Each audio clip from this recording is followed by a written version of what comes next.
Hello and welcome to the Reselling Report for today, Friday, September 4th, 2020. I'm your host, Ann Eckhart, and every weekday I upload the Reselling Report here to YouTube to update you on the day's retail and e-commerce news, including the latest from eBay, Amazon, Etsy, and Poshmark. If you are new here to my channel, please be sure to subscribe. And now let's get on with today's show. Well, happy Friday, everyone. I hope everyone had a good week. Here in America, we are heading into the Labor Day weekend, so the post office will be closed on Monday, no mail Monday, so be sure to get your packages out today, or if you use carrier pickup, you can get them out tomorrow. And please be safe when you're out. Again, the coronavirus pandemic is still with us, so wear your mask, social distance.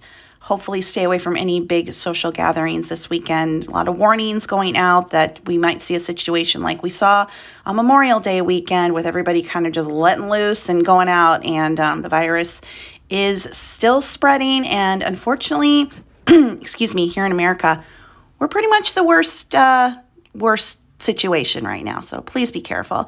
Some retail news to start the day. Macy's prepares for a holiday season like no other. This is over on CNBC.com. Macy's CEO Jeff Gennette is calling for a more drawn-out holiday season this year, with sales kicking off prior to Thanksgiving Day. With fewer activities to do and events to attend, Macy's also expects consumers won't be exchanging so-called experimental gifts like Broadway tickets. Instead, he expects categories like beauty and home to be trending for gift giving. You know what I just realized when I read Macy's? I bet we won't be getting the Macy's Thanksgiving Day Parade this year, unless they can somehow social distance that. Oh man, this stupid coronavirus is ruining everything. In other retail news, Trek CFO says a lot more bikes are on the way after the pandemic sales boom caused shortages.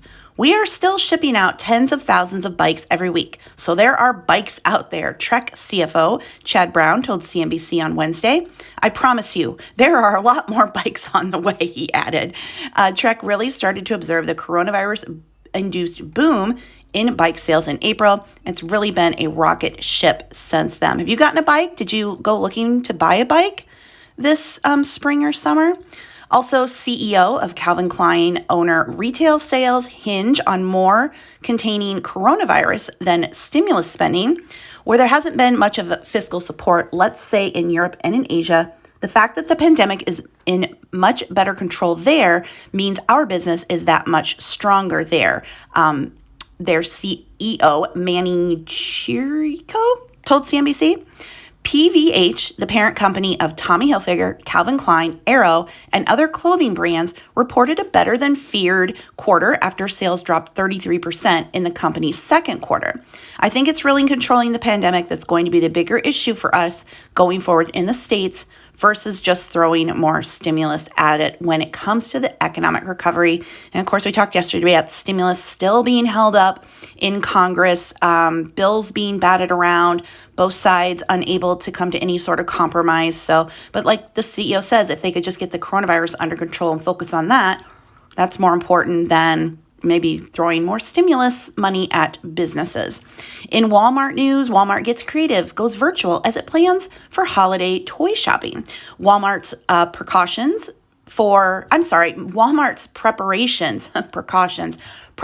for toy shopping over the holiday season looks very different during the coronavirus pandemic. Among the changes, the retailer has relied on a virtual focus group of kids to pick the hottest toys, developed an online alternative to store demos, and shipped more toys to fulfillment centers in anticipation of online orders. Even with the pandemic and recession, Jeffrey's Steph Winnick said she expects toys to remain a strong category and sales to look the same as last holiday season. You know, we're not going to be having the big Black Friday rush to the stores, I don't think, this year. So more people shopping online, and maybe even, makes me wonder if they'll spend a little more this season on gifts because perhaps they're not going to be spending it on travel, entertaining. Definitely could. And finally, I just thought I'd throw this fun story in. Take a look at Burger King's new touchless restaurant designs with solar panels and outdoor seating. Burger King plans new restaurants that feature a totally touchless customer experience inspired by pandemic precautions. The new designs require about 60% less footage than a traditional Burger King and feature solar panels, 3 drive-through lanes, and outdoor patio dining.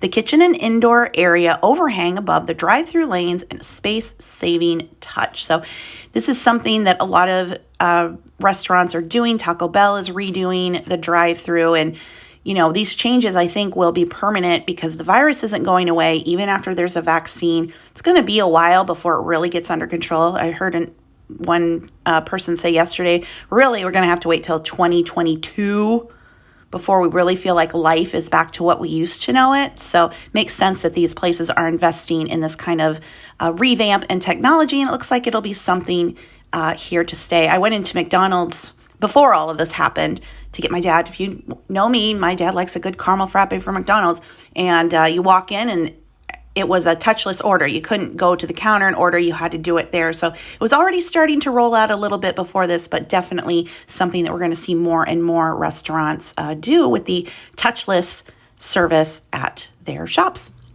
There is a lot of eBay news to talk about today. Now, we discussed this week about how some people were given a $25 coupon from eBay. I was not. It seems at first that it was being given to long-term buyers, but yet some people were saying they'd only had their accounts for a year or so and were getting it. So no $25 from me from eBay, but I did get a similar message that people are getting with their coupon where it gives an overview of your eBay journey. So I was kind of excited when I saw 25 years of eBay. No way. And I'm like, oh, this must be my coupon. No, it's just the little outline of my journey on eBay. 25 years of people being trailblazers, and we mean you, Anne. Thank you for choosing eBay.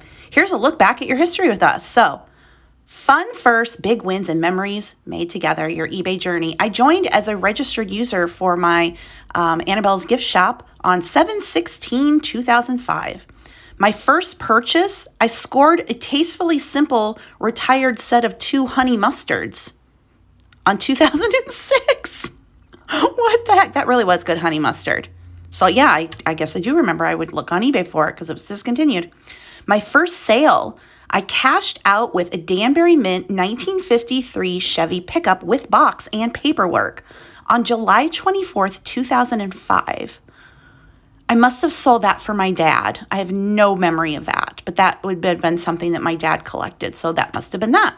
My first app purchase, I bought a 40-inch gold medal ornament mug display tree new on 11/14/2010 on the app.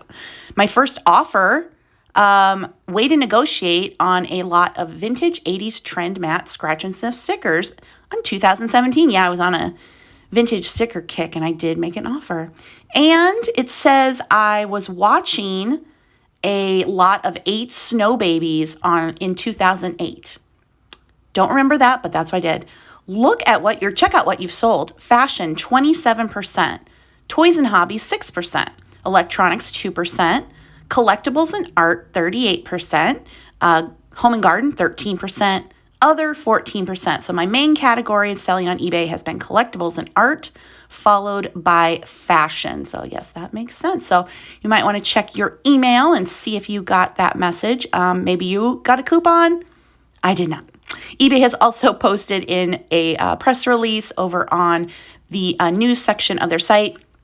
eBay celebrates 25 years, the most interesting and expensive items ever sold on the marketplace. Says they sold a Giga Yacht for $168 million. That was the most expensive thing ever sold on the site. And is that what they're just showing here? The top 25 items? Yeah, it looks like it. So there were,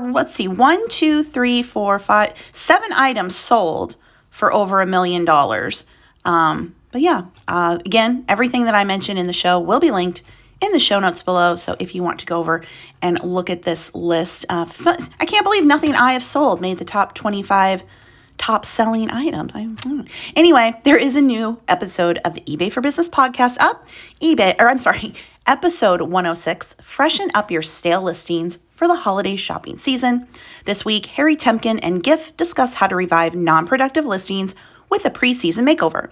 25 years of eBay story selectee Tamara Baker of Sneaker Social tells her story, and Brian and Griff answer your questions. Again, with the podcast, you can listen to it or you can read the transcript. And it looks like this week's episode is 53 minutes long. So if you'd like to go over, check that out. Now, of course, the big story with eBay and really all reselling this past couple weeks has been the difficulties with USPS shipping delays. And eBay has put out another press release. eBay teams up with UPS to offer new shipping options on its marketplace. So we're now seeing some action in regards to the post office delays. eBay, the global commerce leader that connects millions of buyers and sellers, and UPS are announcing a new collaboration to expand shipping options on eBay's global marketplace. eBay supports its sellers by bringing them the best tools and services for their business needs, and beginning later this week, the company will offer sellers even more choice when it comes to how they ship, with the option to use UPS as an integrated service. The full launch of this new shipping option will be available to all sellers by the end of September. We're always looking for ways to ensure our sellers have the tools they need to successfully run their businesses. Customers want and expect to receive their packages in the fastest and most reliable way possible, which is why our collaboration with UPS comes at such a critical moment. eBay is proud to deliver sellers more choice and flexibility when it comes to their shipping, which also benefits the buyer. Additionally, this relationship provides a number of new features for selling and shipping on eBay through UPS, including seller savings, discounts of up to 48% off UPS ground shipments, that's good, and up to 62% off daily rates for UPS second-day air service, including various waived and discounted surcharges. When printing UPS labels through eBay, savings are automatic, no need to sign up. More convenience. More than 85,000 drop-off locations, including designated nearby UPS access point locations like the UPS Store, Michaels, CVS, and local independent retailers, or UPS drop boxes for 24/7 availability. Flexible and reliable shipping options to support sellers in offering their customers the service best suited for their needs, whether that's overnight or ground, and the option to ship 6 days a week, including Saturdays. Additional tools include improved customer satisfaction to put buyers' minds at ease with automated shipping, updates, tracking information, and delivery alerts. Domestic UPS shipping options on eBay will include UPS Ground, UPS Second Day Air, UPS Next Day Air Saver, and UPS Next Day Air. The new program, again, will be available to all sellers by the end of this month. So this will be interesting next time I get an eBay order to go in and see if I've been offered it yet. Again, not everybody will. It's kind of being phased out, but by the end of the month, we should all have the option. Now, when you ship online via UPS, it is a lot cheaper than if you go into like a UPS store and have them put postage on it. But we'll see what the savings look like. The only thing about this is that then you have to take your packages somewhere. Now, if you're like me and you utilize carrier pickup 99.9% of the time, I really don't want to have to make a trip to UPS. And I haven't personally been experiencing any issues with USPS.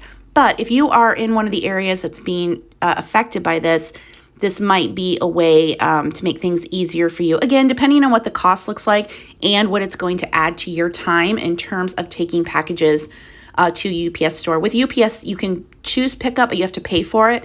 The other option is if you can catch your UPS driver when they're already there, they might take your packages with them, but it just kind of depends. But we shall keep our eyes on that and see how that plays out. But I'm glad to see eBay being proactive with this entire shipping delay situation, especially as we head into fourth quarter.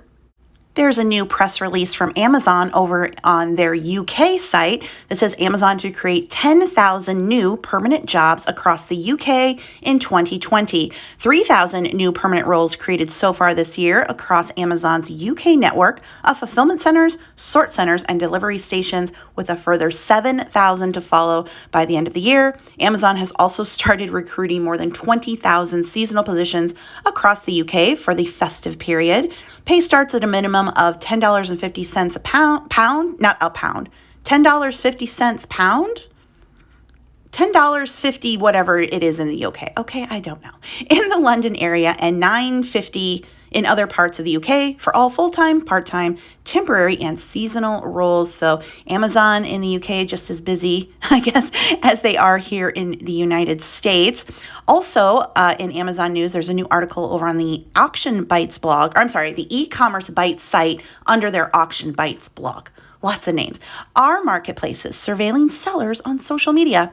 Are online marketplaces surveilling sellers on social media? Thanks to a news story published this week about gig workers, it appears the concept may not be as paranoid as it sounds.